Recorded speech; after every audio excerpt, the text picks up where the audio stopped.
My family and I went on a trip out west in 2007 when I was 9 years old. We hiked to the top of a lot of mountains, and this one was very cold at the top of the mountain.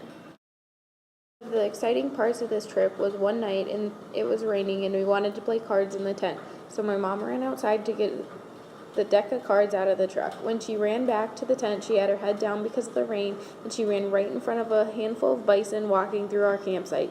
She didn't know until she got safely into the tent and we told her. It was quite an experience to watch. This was not yet the most exciting part of the trip yet. We also visited Mount Rushmore. This is a picture of me and my brother there.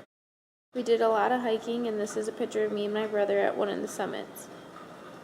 We also walked to the top of one of them, and this is me and my mom and my brother there. We got to see a lot of wildlife, and these are some elk that we saw on the trip. This single bear made the trip.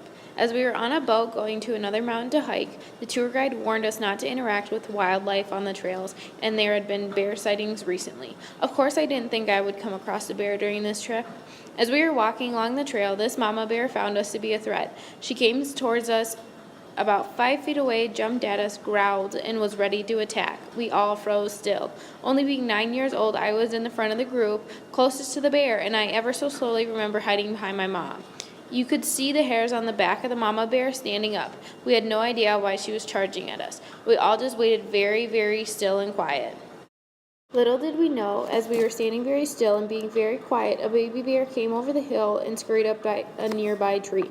After the mama bear knew her baby cub wasn't going to be harmed, she backed away to go sit on a rock and clean herself in the sun. Safe to say this was a bit too close of an encounter with the wildlife, and I am very glad we are all still safe. After our too close of an encounter with the bear and the baby bear, we saw lots of other wildlife from a safer distance like this deer and this moose. We also saw lots of pretty scenery like the rivers and a bunch of rivers coming in and out of the mountains and ponds and such along our hikes. Another cool part of this trip was being in Yellowstone and getting to see all the hot springs. It did smell like rotten eggs, which was pretty gross.